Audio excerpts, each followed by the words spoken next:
Coucou tout le monde, c'est Candy Shy et je suis ravie de vous retrouver sur ma chaîne Booktube pour faire le prévisionnel lecture du mois d'octobre. Quelles sont les lectures que j'aurais choisies? Vous m'avez sûrement vu déjà en vidéo vous montrer La Palle d'automne, mais bon, c'est réparti sur 2 mois et demi, donc je compte quand même lire d'autres bouquins en plus de la sélection que j'ai faite. J'ai eu des problèmes de cam, j'ai dû faire une mise à jour, enfin je sais pas ce qui s'est passé, donc c'est visage fatigué, non maquillé, donc je suis navrée du cadre. La luminosité n'a pas l'air très bien, j'ai pas eu le temps de tout régler comme je fais d'habitude. Donc j'en suis navrée, j'espère que ça vous dérangera pas trop. Donc j'arrête de parler parce que je vais essayer de faire une vidéo très courte puisque des livres que je vous aurais pas montrés, il n'y en a pas beaucoup. On va commencer tout de suite avec Sir Cédric et De fièvre et de sang aux éditions Pocket, surtout si ça commence comme ça risque d'être un peu lent.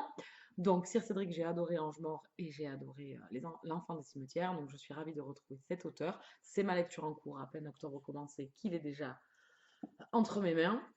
En plus, je l'ai gagné sur la chaîne Booktube de ma copinote Caro. Je vous mettrai le lien de sa chaîne en barre d'infos. Elle lit énormément de thrillers. Je vous conseille fortement sa chaîne si vous voulez avoir plein d'infos. Surtout que bulot comme je suis, c'est vrai qu'elle l'avait dit sur sa vidéo, mais bon, le temps est passé et puis moi ça rentre et puis je fais de la mémoire sélective. Il est dédicacé par l'auteur. Donc je suis joie intersidérale. Donc je la remercie si elle passe par là. Je te fais de gros bisous. Vous avez pu le voir sur la Palle d'automne. Également sur la Palle d'automne, vous avez pu voir La confrérie de la Dague Noire, L'amant souverain de J.R. Roy aux éditions Milady, collection Beatlit. Ici, on est dans de la romance paranormale, saga sur des vampires. Je suis fan de cette saga-là. Donc celui-là, vous l'avez vu aussi. Et l'autre que vous avez déjà vu également, c'est Franck Tillier. Donc j'aimerais bien lire le premier tome, puisque c'est une intégrale en 2 tomes. La Chambre des Morts. Si c'est génial et que c'est top et que j'ai pas envie de m'arrêter, je lirai la suite également. C'est une belle briquette. Ici, on est dans du thriller. Pareil, vous l'avez vu dans la Palle d'automne. Après, la couverture française, j'ai eu la flemme de la chercher. Je veux me faire le tome 9 de la saga de Charlie Davidson. Ici, je ne me rappelle plus le titre. Donc, c'est le tome 9 de Darinda Jones aux éditions Milady, collection Beatlit. Ici, on est dans de l'urban fantasy.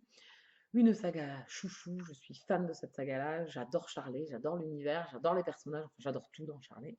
Donc le tome 9 sort le 21 octobre, je compte bien l'acheter dès sa parution et le lire dans la foulée. Voilà, c'est pour ça qu'il fait partie de la pile à lire du mois d'octobre. Charlie, c'est un univers d'une jeune femme qui est détective privée, qui voit les morts et qui les fait traverser. Grâce à elle, ils traversent, ils vont au paradis, dans l'au-delà, enfin. Voilà. Charlie est un personnage atypique.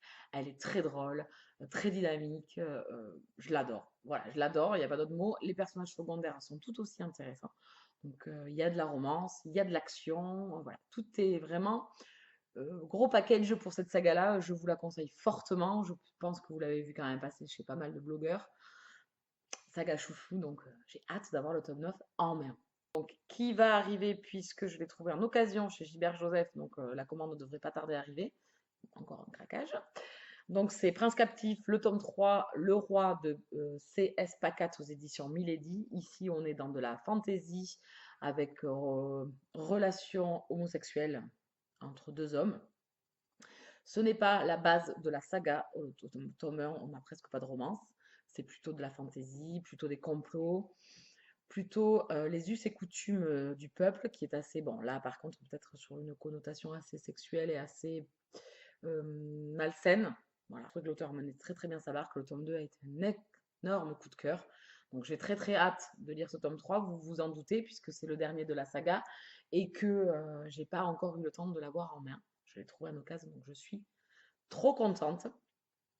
Et pareil, dès qu'il arrive, je pense l'attaquer et ne pas attendre, puisque ça fait déjà bien longtemps que j'attends. Mais je pense que ce sera encore un coup de cœur, parce que franchement, j'ai adoré jusqu'à maintenant.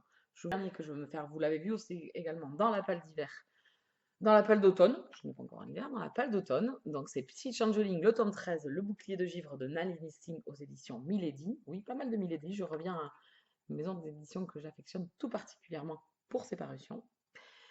Le tome 13, voilà, la saga longue, saga chouchou, donc vous la voyez souvent passer sur ma chaîne. J'adore, je suis addict de cette saga-là.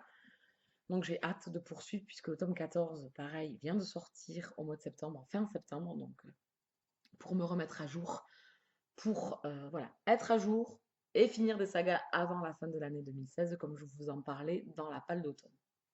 Je compte lire, et pas des moindres, celui-là il va passer très très rapidement, Les Cavaliers de l'Apocalypse, le tome 4, Pestilence de Larissa Ion aux éditions Bragelonne. J'ai la collection, attends, ça y est, j'ai les 4, donc en grand format, toujours pareil, des couvertures magnifiques. Donc ici on est dans de la romance paranormale, certains appellent ça. Ici, on est dans la spin-off de la saga Démonica. Beaucoup parlé récemment. J'en avais parlé dans d'anciennes vidéos où je parlais plus de la saga Démonica. C'est une saga que j'adore, où il y a des démons, des êtres surnaturels, des anges, les cavaliers de l'Apocalypse. Voilà, c'est tout un univers riche. L'auteur nous fournit des personnages toujours très attachants. Et c'est très très riche au niveau de l'intrigue et de la mythologie qu'elle a mis en place. Donc ici, c'est le dernier de la saga Les Cavaliers de l'Apocalypse, le tome 4, puisqu'en France, on a scindé la série, pour que je puisse continuer avec le tome 6 de la saga Démonica. Donc oui, je vous conseille d'avoir lu Démonica avant d'attaquer Les Cavaliers de l'Apocalypse. Vous comprendrez beaucoup mieux, puisqu'on retrouve pas mal de personnages qui font partie de la saga Démonica, et également le fonctionnement de la mythologie qu'a mis en place l'auteur. Donc maintenant, j'ai hâte plus de lire Pestilence. J'espère ne pas être déçue. Le tome 3 a été énorme. Je l'ai adoré. Je l'ai lu dans le mois de septembre. Je me suis fait au mois d'août le tome 2. Donc voilà, je renoue avec cette saga et j'essaye de me la faire voilà, assez rapidement. Pareil pour être à jour avant la fin de l'année. J'ai fait le tour. Je ne vous parle pas sur cette vidéo du festival New Romance de Bandol. J'en rentre. Donc c'est pour ça que je tourne la vidéo un lundi soir. Je ne me suis pas pris à l'avance parce que je n'ai pas pu, j'étais pas là du week-end. Je vous en parlerai un peu plus longuement dans une prochaine vidéo, sûrement la vidéo book haul. Je suis rentrée avec quelques livres, hein, j'ai pas pu faire sans. Merci encore et toujours de me suivre sur la chaîne. Pour les nouveaux arrivants, bienvenue. Merci de me suivre. J'espère que les vidéos vous plairont. N'hésitez pas à laisser des commentaires pour discuter. Je vous retrouve très prochainement pour de nouvelles vidéos. Je vous embête pas plus longtemps. Je vous souhaite une très bonne fin de soirée et je vous dis à très vite. Ciao, ciao!